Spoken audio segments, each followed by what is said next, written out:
Jake drove for hours, a silent, grim-faced automaton. He pushed the SUV hard, putting as much distance as possible between them and the smoking ruins of the restaurant. The world outside was a black, featureless void. Inside, the silence was a living thing, thick with the smell of smoke that clung to their clothes and the high-pitched ringing in Grace's ears. When he finally stopped, it was on a deserted stretch of road, a pull-off overlooking a valley shrouded in darkness. He cut the engine, and the sudden silence was absolute. He didn't move.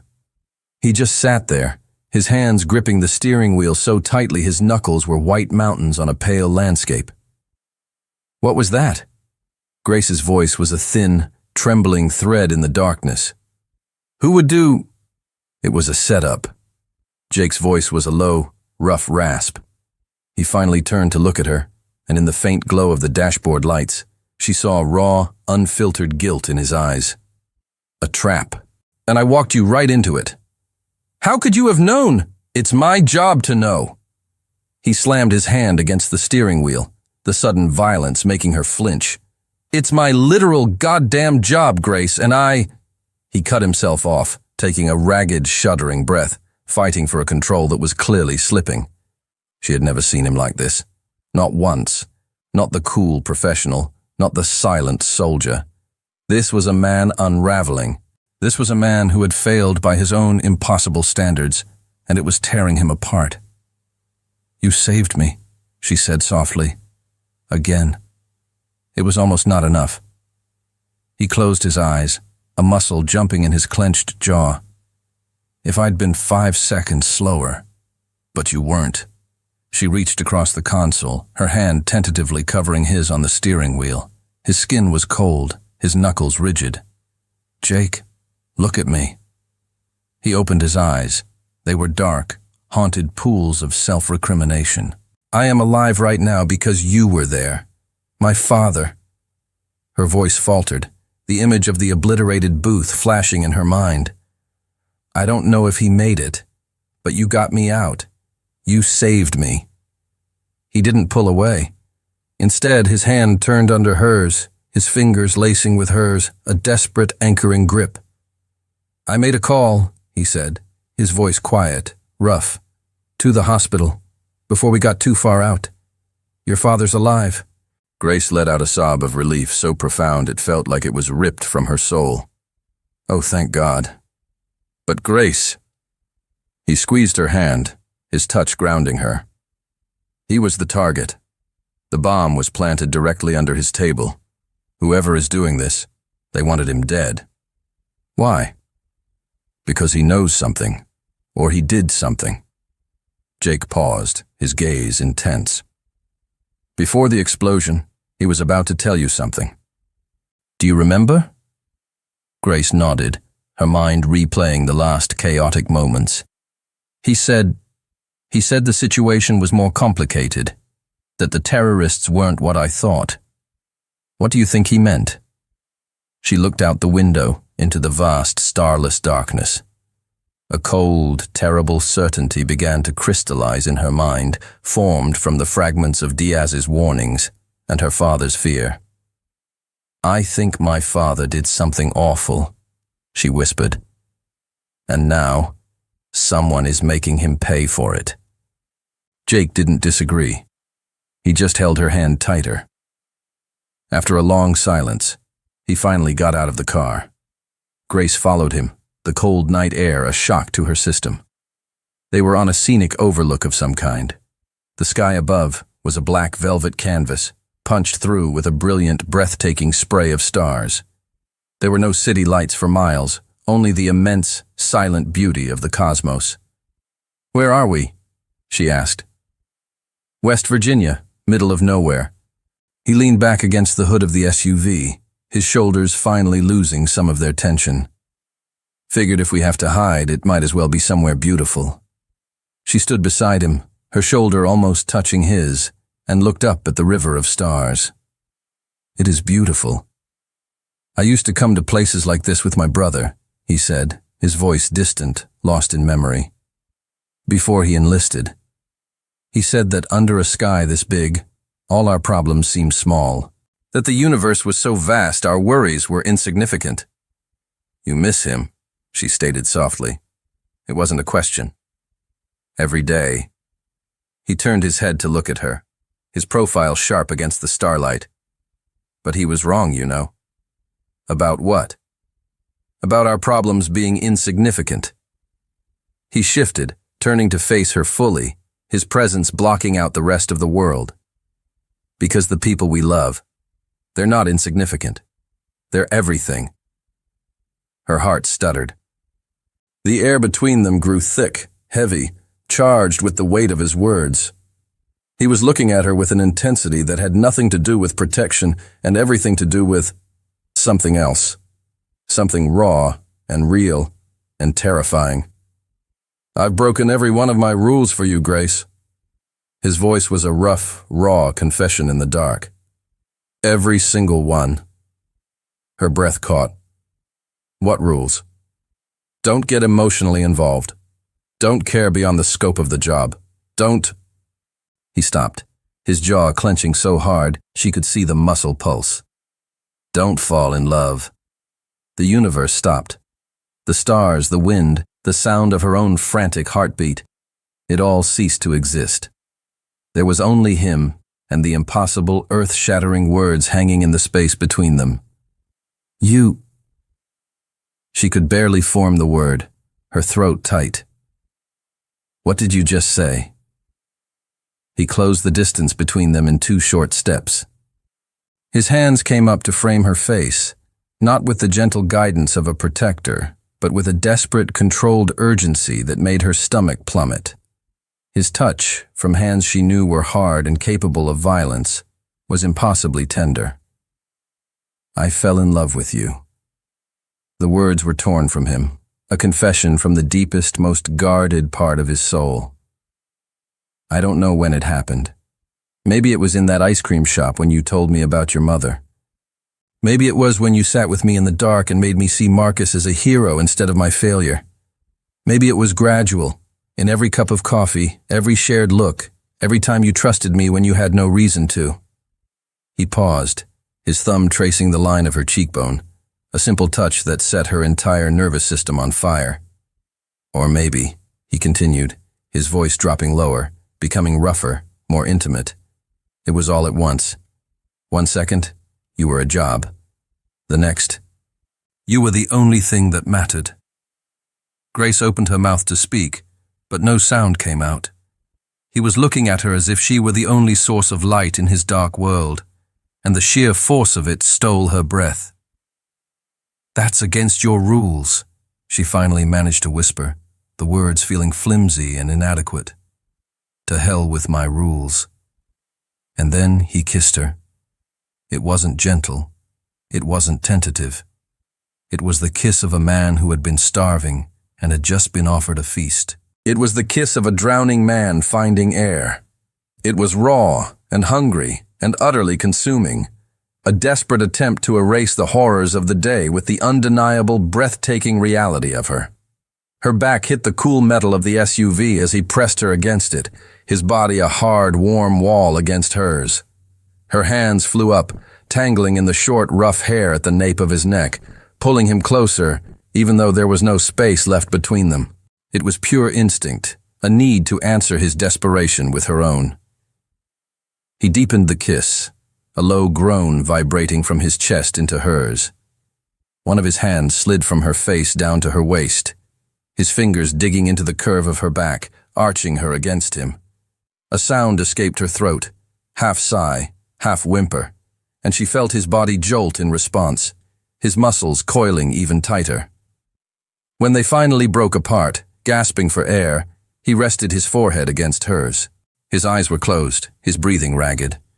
She could feel his heart hammering against her own, a wild, frantic rhythm that was the complete antithesis of the controlled man she knew. "Me too," she whispered against his lips, the words a confession of her own. He opened his eyes. The blue was now a dark, stormy navy, turbulent with an emotion that made her stomach clench. "You too, what?"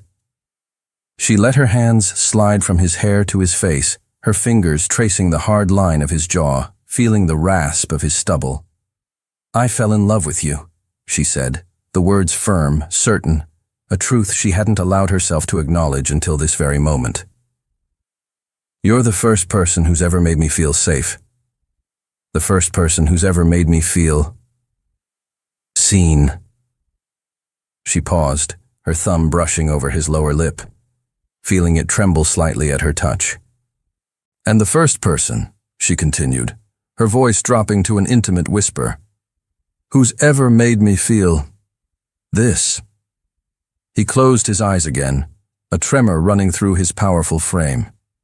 It was as if her words had bypassed all his defenses and struck something vital, something he had kept locked away for a lifetime.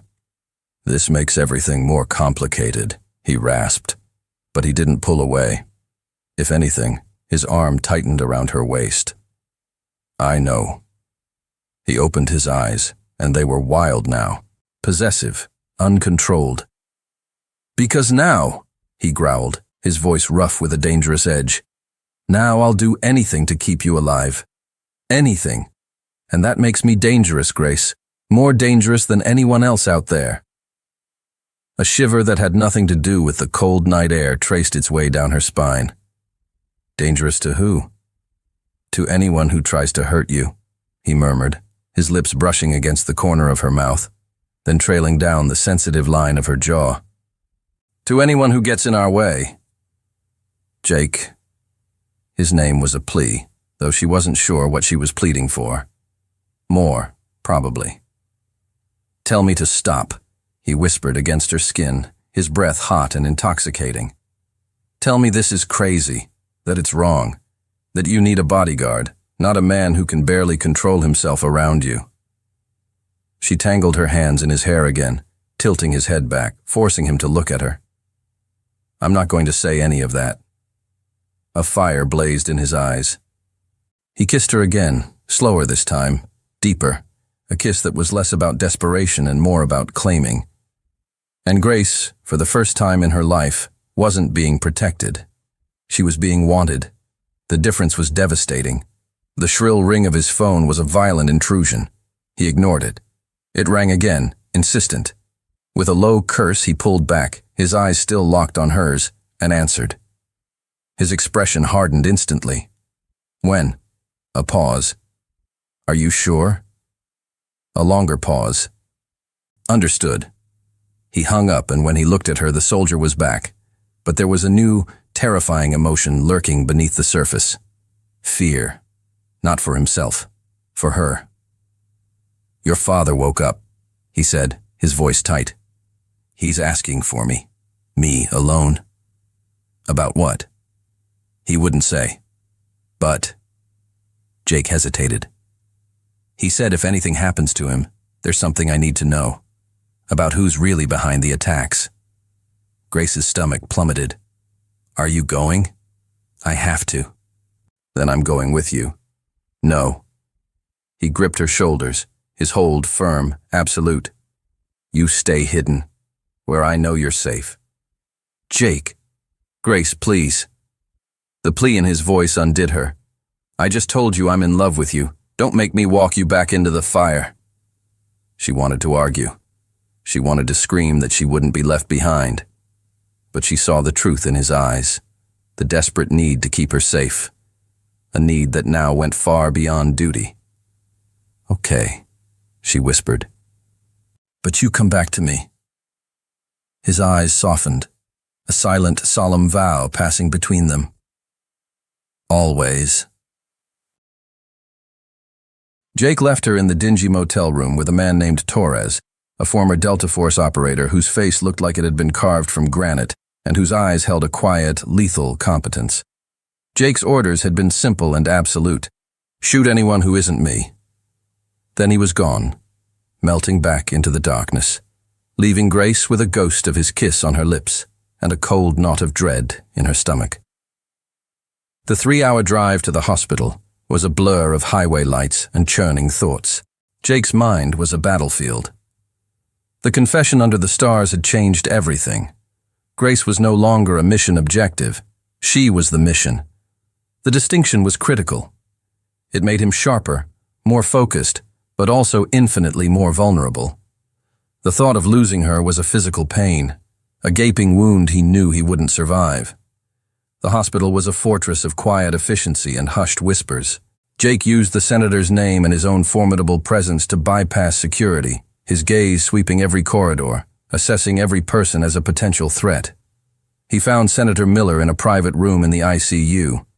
Half his face was swathed in white bandages, his left arm was in a sling, and a web of tubes and wires connected him to a bank of silently beeping machines. But his eyes were open, and they were lucid. Jake. His voice was a dry, painful rasp. Where is she? Where's Grace? She's safe. Jake pulled a chair to the bedside, positioning himself with his back to the wall, his eyes on the door. That's all you need to know. You said you had something to tell me. Miller looked down at his bandaged hands, the gesture full of a weary shame. First, I need you to promise me something. I don't make promises until I know what I'm promising. Fair enough. The senator took a shallow, rattling breath. Then I'll just ask, no matter what I tell you, no matter how monstrous it is, you protect my daughter. She's innocent in all of this. Jake felt his gut tighten. Innocent in what, Senator? Miller closed his eyes, a single tear escaping and tracing a path through the soot on his unbandaged cheek. In my sins. And then, the story came pouring out. A torrent of ambition, desperation, and catastrophic miscalculation. 2 years ago, Senator George Miller's political career was dying. His poll numbers were in a free fall. Whispers of campaign finance scandals and insider trading were growing into a roar in the press.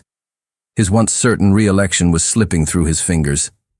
That's when Vincent Keller had appeared, materializing like a devil in a bespoke suit. He introduced himself as a security consultant, a specialist in crisis management and public perception. His proposal was as simple as it was diabolical. Create a series of controlled theatrical terrorist threats. No real danger, no casualties, just enough smoke and mirrors to generate headlines. He showed me a full prospectus, Miller rasped, his voice trembling with the memory. Bomb threats on empty buildings, cyber attacks that would be thwarted at the last minute. It was all designed to create a crisis that I, and only I, could solve. Nausea rose in Jake's throat. And you agreed. I was desperate. Miller's eyes, pleading and pathetic, met Jake's. My legacy, 20 years of public service, was turning to ash. I thought if I could position myself as the strong leader, the man who kept the city safe. He trailed off, the shame too heavy for words. I would be a hero. I would win. But they went off script, Jake stated, the pieces clicking into place with sickening clarity. Miller nodded, a fresh wave of pain washing over his face. At first it worked perfectly. The first 3 incidents were flawless. Empty threats, public reassurance from me. My approval rating shot up 15 points. He coughed, a wet, rattling sound. So I signed the real contract. What contract? Keller's final payment wasn't money. It was legislation.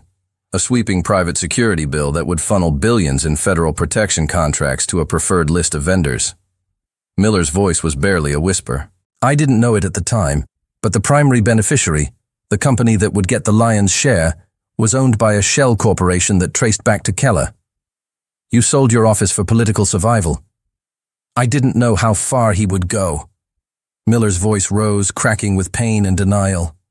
I thought they were just political operators, playing a dirty game, but a game nonetheless. Jake stood up, pacing the small room, the contained energy in his body needing an outlet. When did you realize? When the game changed. Miller winced, shifting in the bed. After I gave him my word on the bill, the incidents escalated. A car bomb in a parking garage. It was empty, but the explosion was real. A credible threat that shut down a federal building for a day. And then, the university. Jake finished, his voice cold as ice. Miller nodded, his eyes filling with tears again. He didn't tell me. I woke up and saw it on the news. An explosion 200 yards from the library where Grace was studying. 17 people injured. His voice broke completely. My daughter, Jake, my own daughter, was almost killed by the fire I started. Jake's hands clenched into fists at his sides. What did you do? I panicked. I called Keller. Told him it was over, that he was insane. I cut off the payments. I severed all contact. I thought if I just stopped, he would go away. But he didn't. No, because I made another mistake. Miller took a ragged breath. In my fear, I leaked information to an FBI contact, the names of 2 of Keller's low-level guys. I thought if the feds arrested a few of his people, he'd get the message. He'd see I was too dangerous to push. The final fatal piece fell into place. You didn't make yourself dangerous, Jake said, turning to face him. You made yourself a liability. Exactly. Miller closed his eyes. I was no longer a client in breach of contract. I was a witness. I knew the whole scheme. I had records of the transactions, and witnesses, he whispered, have to be silenced. That's when the real attack started, on you and on Grace. Yes, he'd use her to control me, to keep me from talking. And then he'd kill us both anyway. No loose ends. Jake's mind raced. Diaz. He must have found out. Miller looked genuinely surprised. Diaz was warning her? Yes, and he was executed for it. The senator seemed to shrink into the bed, the weight of another death settling on his shoulders. He must have been investigating on his own. He had access to everything. He found the truth, Jake finished grimly. Do you have proof? Anything that ties Keller to this? I have everything, Miller rasped. Recordings of our meetings, encrypted emails, bank transfers. It's all in a digital vault. The password? With my lawyer, Thomas Brennan, K Street. Miller was fading, his voice growing weaker. If anything happens to me, he has instructions to release everything to the FBI. Jake moved closer to the bed. And when this comes out, I go to prison, Miller said simply, a strange peace settling on his face. As I should. Conspiracy, corruption. I'll get 20 years, maybe more. And Grace? Grace. His voice broke. Grace will have the truth. She'll know what kind of man her father really is. And she'll finally be free of me. The heart monitor beside the bed began to beep, the rhythm faltering, slowing. Jake's eyes snapped from the screen to Miller's face. The senator was pale, his skin turning a waxy, translucent color. Senator? Miller's hand shot out, grabbing Jake's wrist with surprising strength. Thomas Brennan, he repeated, his words urgent, slurring. Get the evidence. Expose him. But Grace, keep her safe until it's over. Senator, promise me. His eyes were wide, desperate. Promise me you'll protect her. Not as a job. As if she's your own life. Jake thought of her face, her laugh, the feel of her in his arms. She already was. I promise. A flicker of relief passed over Miller's face. His grip loosened, his eyes starting to flutter shut. Tell Grace. His voice was a thread of sound.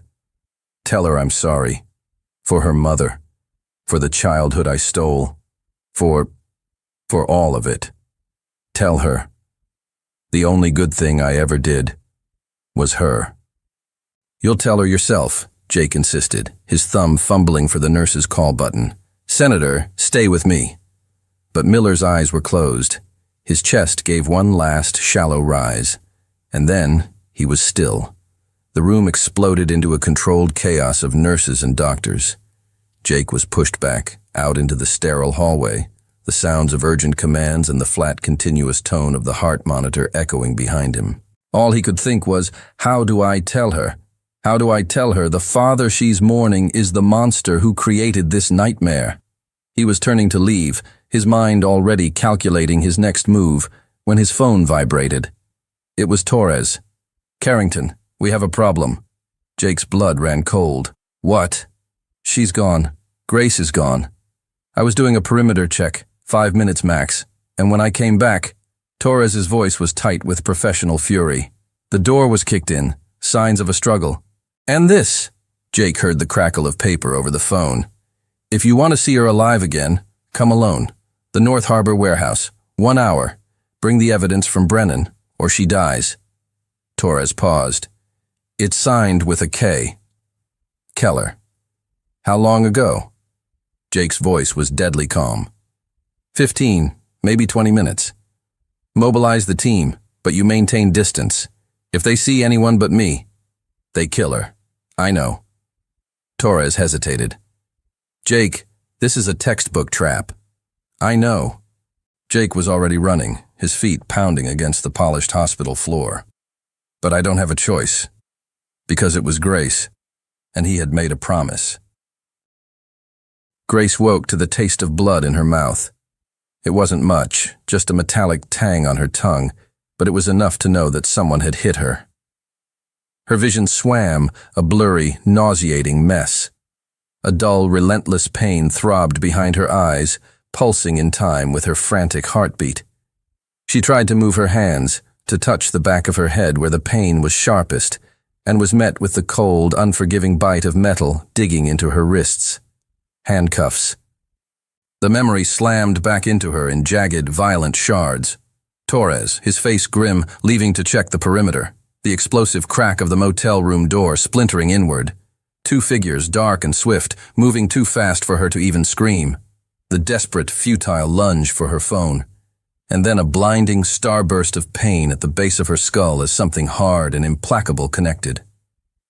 Darkness. She forced her eyes to focus, blinking away the haze. A warehouse. The ceiling was lost in high, oppressive shadows. The walls were corrugated metal, weeping long, rust-colored tears. The air was thick with the cloying smell of old oil and the briny tang of the sea. She was near the harbor, and seated in front of her, as casually as if he were in a boardroom, was a man she had never seen before. He was in his late 30s, his dark hair slicked back from a handsome face that was all sharp angles and predatory stillness. He wore a Tom Ford tuxedo that was so exquisitely tailored, so absurdly out of place in the grimy warehouse, that it seemed like a statement of power in itself. "Ah, you're awake," he smiled. The smile was a masterpiece of cosmetic dentistry, all perfect, white teeth, and absolutely no warmth. "Perfect. We were waiting for you, Miss Miller." Grace's throat felt like it was lined with sand. She swallowed, the motion agonizing, and forced the words out, her voice a dry, scratchy whisper. Who are you?" "Straight to the point. I respect that." He rose from his chair with the fluid, unhurried grace of a man completely in control of his universe. "My name is Vincent Keller, though I doubt your father mentioned me. George prefers to keep his business transactions discreet." The name struck her like a physical blow. Keller. The K from the note Jake had found, the source of all this. "You're the man who—" She trailed off, her mind racing. "You're behind the attacks." "I am a businessman, Miss Miller." Keller began to circle her, his expensive shoes making soft, deliberate sounds on the gritty concrete floor. He moved like a shark, smooth and menacing. "I provided a service. Your father agreed to pay for that service. And then your father decided he no longer liked the terms and attempted to, how shall I put this, remove me from the equation." He stopped directly in front of her, leaning in so their faces were only inches apart.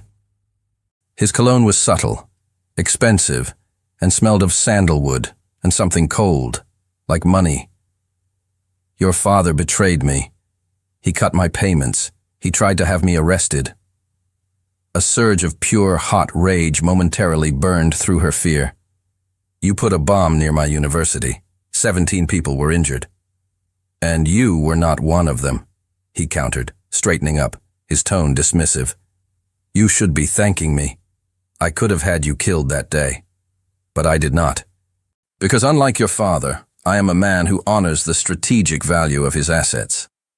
He returned to his chair, crossing his legs with an air of bored arrogance. But now, we have a problem. Your father owes me a great deal of money. $4 billion to be precise. Grace blinked. The number was so astronomical, so absurd, she was certain she had misheard.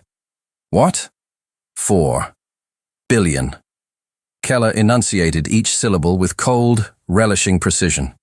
The estimated value of the government contracts my company would have received upon the passage of Corporate Security Act X-17.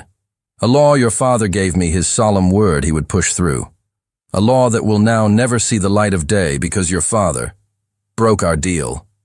A hysterical bubble of laughter rose in Grace's throat.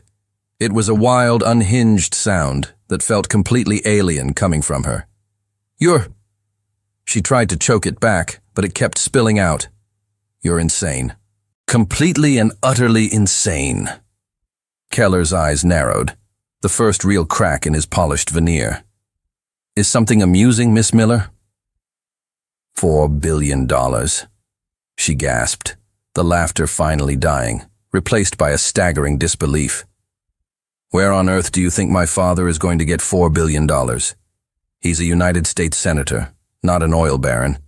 He doesn't have that kind of money, not even a fraction of it. He will find a way, Miss Miller. How? She shot back, leaning forward as far as the restraints would allow. Do you think he can just go to a bank and make a withdrawal? That he can liquidate assets he doesn't have? That the FBI and every financial regulatory body on the planet won't notice? Keller watched her, his head tilted slightly, a flicker of something that might have been curiosity in his cold eyes. Those, he said finally, are his problems, not mine. He will find a way, or... He let the word hang in the air between them, a gleaming, sharpened blade. Or what? Grace whispered, the last of her defiance draining away, replaced by a cold, creeping dread. Or you die, he said with a casual shrug, as if discussing the weather. Slowly, painfully. And I will make your father watch every second of it before I kill him too. The matter-of-fact cruelty of it stole the air from her lungs. This wasn't a threat. It was a ledger entry. A cost of doing business. You're serious, she breathed. Completely. He glanced at his wrist, at a watch she vaguely recognized as a Patek Philippe Sky Moon Tourbillon. It was a timepiece worth more than most people's houses. In that instant, she knew. A man who wore a watch like that did not tolerate being crossed. He did not accept losses. Your father has 72 hours to arrange the transfer. After that, he made a vague, dismissive gesture with his hand. Well, I believe you understand. He can't do it, she said, her voice flat with a terrible certainty. Not in 72 hours. Not in 72 years. Then you had better hope he is far more creative than you give him credit for. Keller stood, smoothing the lapels of his immaculate tuxedo. He walked toward the massive, sliding door of the warehouse, then paused, turning back to look at her. Ah, and about your SEAL boyfriend. A cruel, knowing smile spread across his face. He will be receiving an address shortly. An invitation to a trade. The evidence your father's lawyer is holding, in exchange for you. His smile widened. It should be quite the reunion. The hope that flared in her chest was instantly extinguished by the venom in his tone. He is to come alone, of course, Keller continued, his voice dropping to a conspiratorial purr. Because if I see so much as a police cruiser, or one of his little soldier friends, well... He raised a finger to his own temple, mimicking a gun. Bang.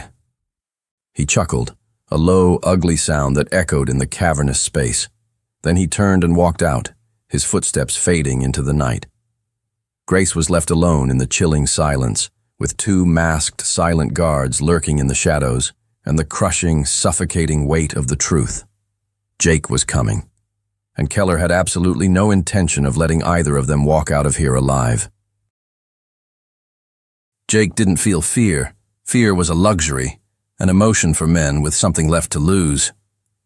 As he drove through the sleeping city toward the industrial wasteland of the North Harbor, all that remained in him was a single, crystalline point of focus. Grace. The world had simplified, boiled down to a brutal binary equation, her and everything else. His past, his pain, the ghost of Marcus, his own life, it was all just noise. He would burn the world to the ground to bring her back. The warehouse loomed out of the darkness, a rust-eaten metal box, isolated and bleak. A perfect place for an execution. He killed the engine 200 yards out, the silence of the night rushing in, thick with the smell of salt and decay. He wasn't carrying the evidence Brennan held. That was a fool's errand. The moment the senator died, a dead man's switch had been triggered, delivering everything the FBI needed to burn Keller's empire to the ground. This wasn't a negotiation. It was a recovery. Instead of a hard drive, Jake carried a different kind of currency. A K-bar combat knife was strapped to his ankle. His Sig Sauer P226 was tucked at the small of his back, its weight a familiar, comforting pressure. And the promise he had made to Grace was a hot, living coal in his chest. He moved through the labyrinth of shipping containers like a phantom, his boots making no sound on the broken asphalt. Torres and the tactical team were 5 minutes out, a lifetime away. Every instinct screamed that this was a trap, a one-way ticket. He didn't care. This was his fight. A corroded side door groaned under his hand. He slipped inside, his senses exploding, his eyes adjusting instantly to the gloom. The scene was exactly as he'd pictured it. A terrible tableau from 100 nightmares. A single, harsh spotlight beat down from the high, shadowed ceiling, pinning Grace in a circle of light. She was bound to a chair, her head bowed, but she was conscious. Alive. 2 guards, clad in black tactical gear and masks, flanked the illuminated circle, their rifles held at a low ready. And in the center of it all, seated casually on another chair, as if awaiting the start of a play, was Vincent Keller. "Jake Carrington," Keller said, his voice smooth and amplified in the cavernous space. "Punctual. I do appreciate professionalism." Jake didn't answer. His entire world narrowed to the woman in the chair. He saw the bruise on her cheek, the faint smear of dried blood on her lip. A cold, silent rage, more potent than any hot fury, settled deep in his bones. Her head lifted, and her eyes found his across the space. He saw fear in them, yes, but beneath it, something else. A spark of defiance, a flicker of trust.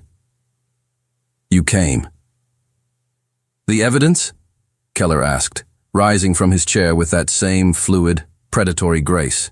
"Where it belongs," Jake said, his voice a low, flat growl that carried across the distance. "With the FBI. Your game is over, Keller."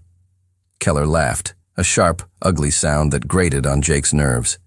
"You think this is a game? This is business. And you, my friend, have just made a very, very costly error in judgment." He gestured grandly toward Grace. "She was my leverage, my insurance policy. Now she's simply compensation." "Let her go," Jake said, taking a single, deliberate step into the light. "Your fight is with the senator, with me. She's not a part of this." "She is the entire part of this." Keller's voice cracked, the polished veneer fracturing to reveal the rabid animal beneath. "She's the only thing her father ever cared about. And now, from the look on your face, she's the only thing you care about. That doesn't make her irrelevant. It makes her the most valuable piece on the board." In a flash, Keller drew a pistol, not at Jake. He pressed the muzzle to Grace's temple. Jake's heart stopped. The world went silent. He could feel his own blood pounding in his ears. "So," Keller sneered, his composure returning, enjoying the absolute power of the moment. "Here is the new offer. You will get on your knees. You will place your weapon on the floor. You will kick it over to me. And in return, perhaps I will let her live long enough to watch you die." "No, Jake, don't!" Grace's voice was a desperate cry. "It's a trap!" He didn't look at her. He couldn't. His eyes were locked on Keller, his mind a supercomputer processing a million variables. The distance to Keller, 25 feet. The guard on the right. His stance was too wide, his balance slightly off. The guard on the left. His finger was resting on the trigger guard, not the trigger. Overconfident. Keller's eyes. They were focused on Jake, but a flicker of them kept darting toward the shadows, expecting backup. Slowly, deliberately, Jake lowered himself to his knees, the rough concrete biting into his jeans. The act of submission was a physical poison, a violation of every instinct. He raised his hands, showing they were empty. "The gun, Carrington." With a movement that felt agonizingly slow, he reached behind his back, drew the Sig Sauer, and placed it on the floor in front of him. The metal felt cold, dead. "Kick it." He slid it across the gritty floor. It spun, coming to a stop a few feet from Keller's immaculate shoes. "Good boy," Keller mocked, a triumphant smirk spreading across his face. For a single fatal second, his eyes, and the eyes of his guards, flickered down to the weapon on the floor. It was all Jake needed. He didn't move up. He moved down. He exploded sideways, a blur of motion, his hand flashing to his ankle. The K-bar was in his hand before the first guard had even registered the movement. The guard on the right started to raise his rifle, his reaction a fraction too slow. Jake's arm snapped forward. The knife flew, a silent silver streak in the dim light.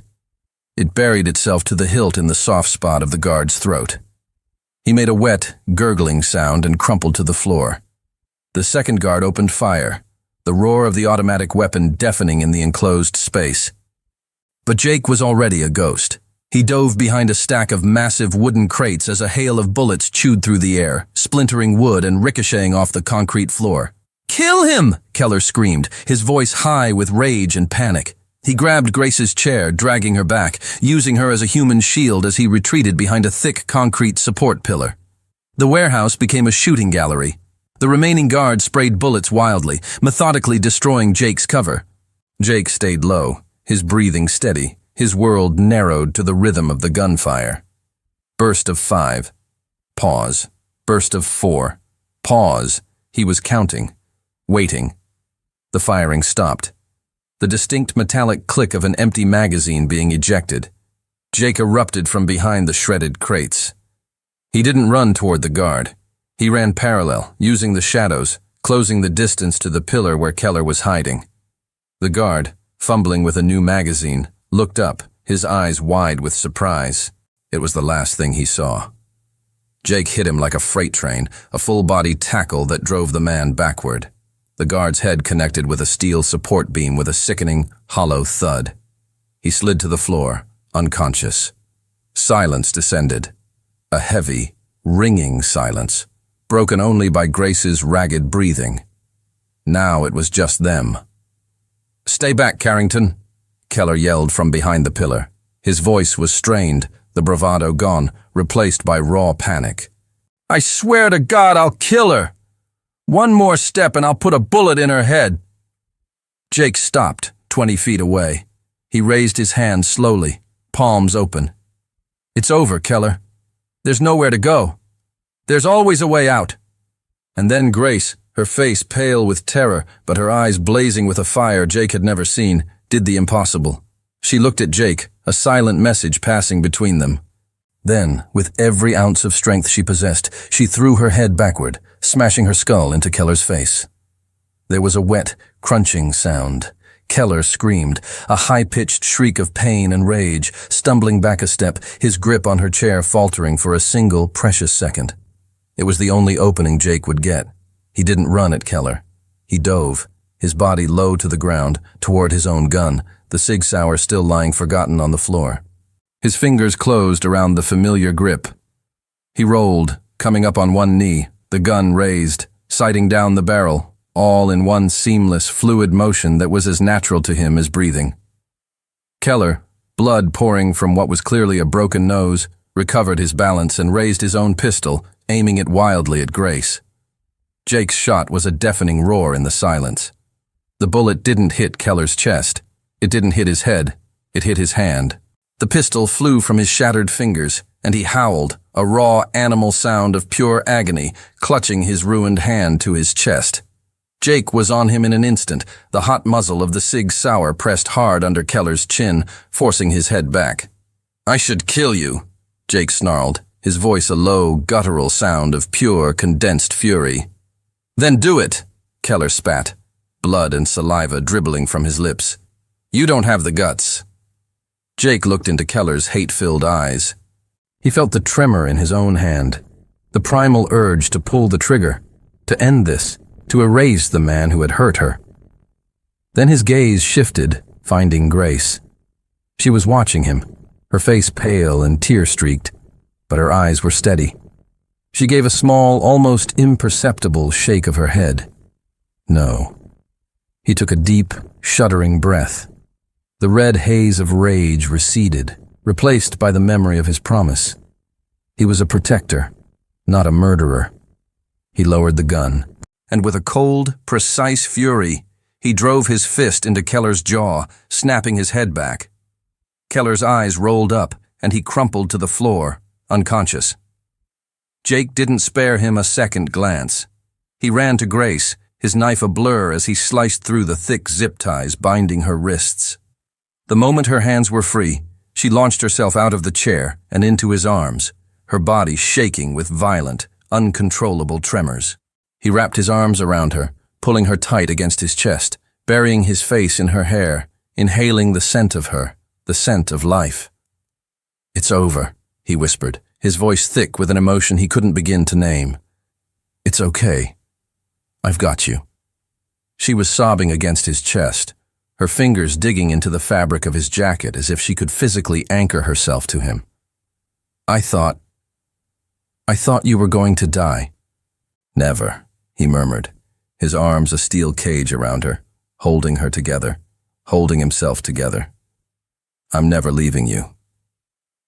And as the first wail of approaching sirens finally reached them, cutting through the night, Jake held on to Grace, the only mission that had ever truly mattered, finally safe in his arms.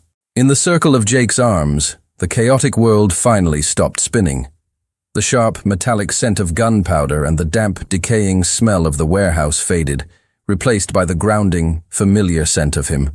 Leather, soap, and something uniquely, reassuringly, Jake.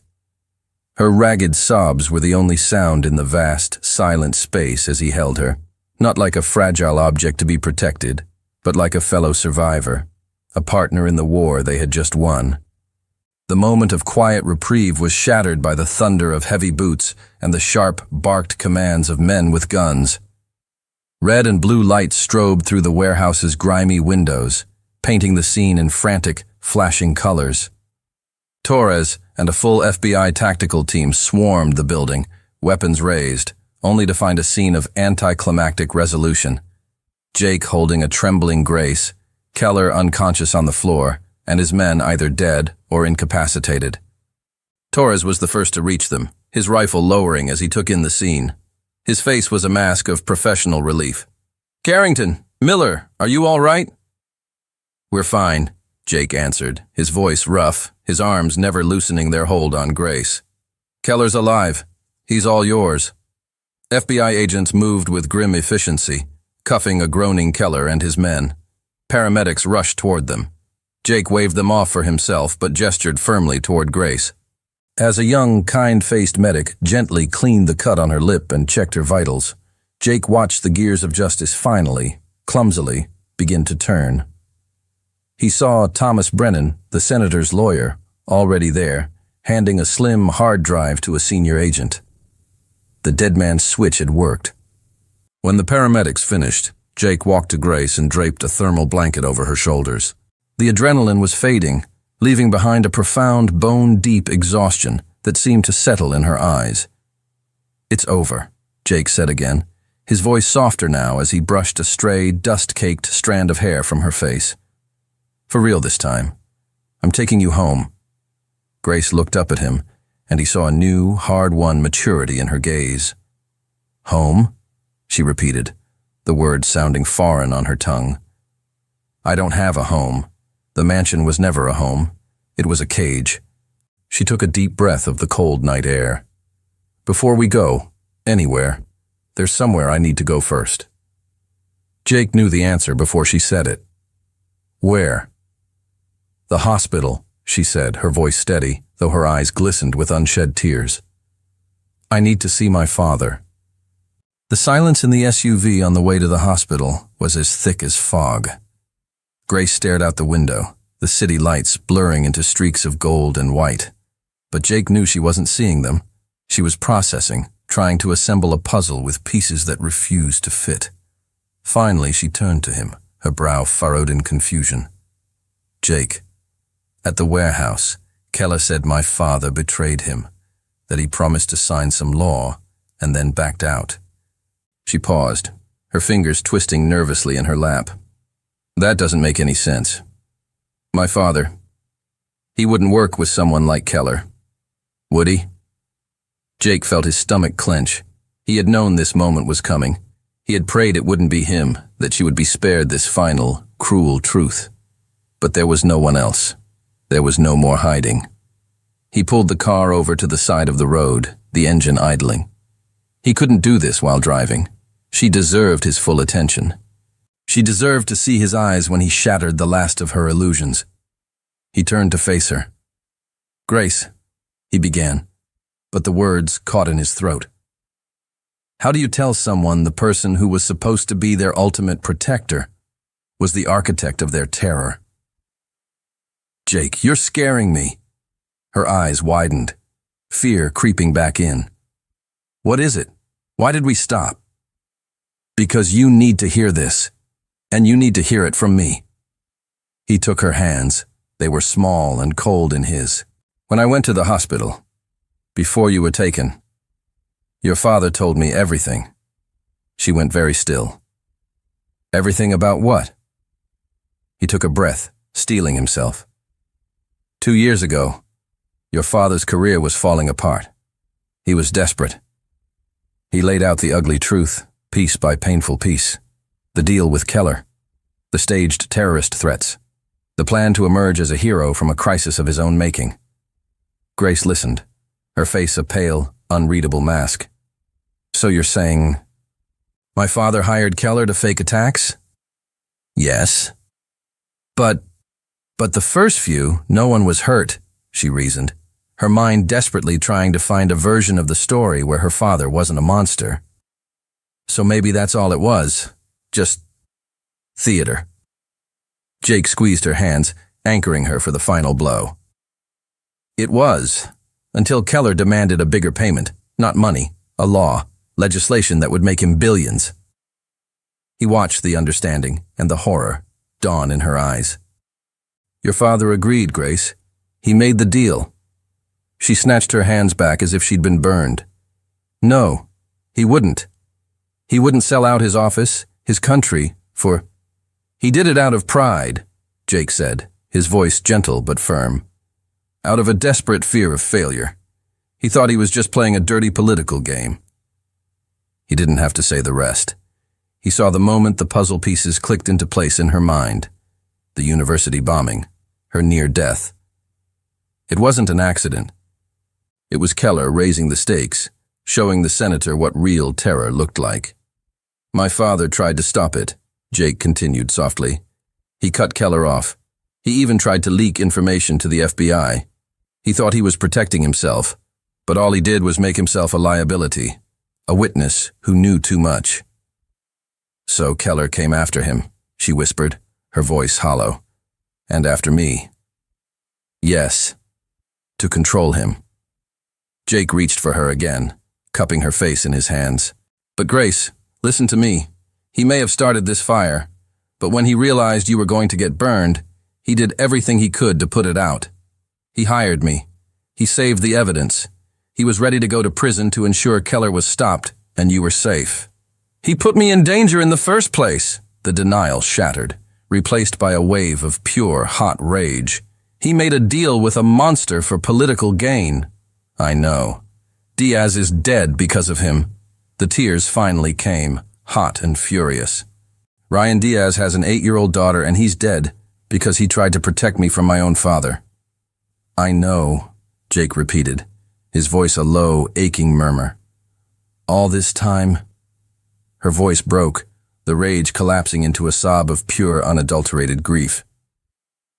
All of it. It was his fault. Jake pulled her into his arms, and she collapsed against him, her body racked with sobs that seemed to tear through her. He held her tightly, his hand cradling the back of her head, simply absorbing her pain, her anger, her betrayal. He let her cry until the storm passed, leaving behind a quiet, desolate emptiness. "He asked me to tell you something," Jake said finally, his voice thick with emotion. He said, "Tell Grace I'm sorry. For her mother, for the childhood I stole, for the dangers I created. Tell her. The only good thing I ever did was her." A new wave of sobs shook her, but these were different, softer, aching with the complexity of loving a man who was both her father and her destroyer. They sat in the silent car as the first light of dawn began to paint the sky. Finally, she pulled away, wiping her face with the back of her hand. "I still want to go," she said, her voice raw but steady. "To the hospital. I need to say goodbye." Jake nodded, his heart aching for her. He started the engine. As they pulled back onto the highway, she looked at him, her eyes red-rimmed but clear. "Thank you, Jake," she said quietly, "for telling me the truth, for not trying to protect me from it." A sad, wise smile touched her lips. "I think I've spent my whole life being shielded. It's time I started facing things head-on." He took her hand, lacing his fingers with hers. "Then we'll face them together." And as they drove toward the hospital, toward the final painful act of a family tragedy, Grace held onto Jake's hand as if it were the only real thing left in a world that had been built on lies. Because it was. The hospital lobby was a place of hushed, sterile reverence. A grim-faced administrator and a senior FBI agent met them at the entrance. The solemn, practiced pity in their eyes told Grace everything she needed to know before a single word was spoken. "Miss Miller," the agent began, his voice low and respectful. "I'm so sorry." Grace didn't cry. She didn't collapse. A strange, hollow calm settled over her. She simply nodded, a quiet, weary acceptance. Her eyes found Jake's, and in her gaze was a silent question. "You knew?" He didn't have to answer. He just squeezed her hand, a firm, steady pressure that said, "I'm here. I've got you." They let her see him. The room was cold, the air scrubbed clean of life. Senator George Miller lay still under a crisp white sheet, the turbulent lines of his face finally smoothed into a semblance of peace. Jake waited by the door, a silent, unobtrusive guardian, giving her the space she needed for this final, complicated goodbye. Grace stood beside the bed and looked at her father's face. She saw the man who had taught her to ride a bike, the man who had held her hand on the way to her first day of school. She saw the ambitious politician who had sacrificed his family for his career. She saw the desperate man who had made a deal with a devil. And she saw the father who, in the end, had tried to do the right thing, even at the cost of his own life. They were all the same man. She reached out and touched his cold hand. "I forgive you, Dad," she whispered, the words a release, a letting go. "I know you made mistakes, terrible mistakes, but I know you loved me. In your own broken way, you loved me." Tears finally traced a path down her cheeks, not of anger or betrayal, but of a deep, sorrowful understanding. "Thank you for the Saturday ice cream," she added, a small, sad smile touching her lips. She cried then. She cried for the little girl who had lost her father long before he died. She cried for the man he could have been. And she cried for the simple, uncomplicated love that had been buried under the weight of ambition and lies. When she finally turned away from the bed, a sense of finality settled over her. It was the closing of a book, the end of a long, painful chapter. They walked out of the hospital and into the dawn. The sun was just beginning to crest the horizon, painting the sky in soft, hopeful shades of pink and gold. It was the first sunrise of the rest of her life. "So," she said, her voice quiet in the cool morning air. "What happens now?" Jake turned to face her. The gentle morning light softened the hard lines of his face, revealing the man behind the soldier, the protector, the ghost. "Now," he said, his voice low and steady, "you choose."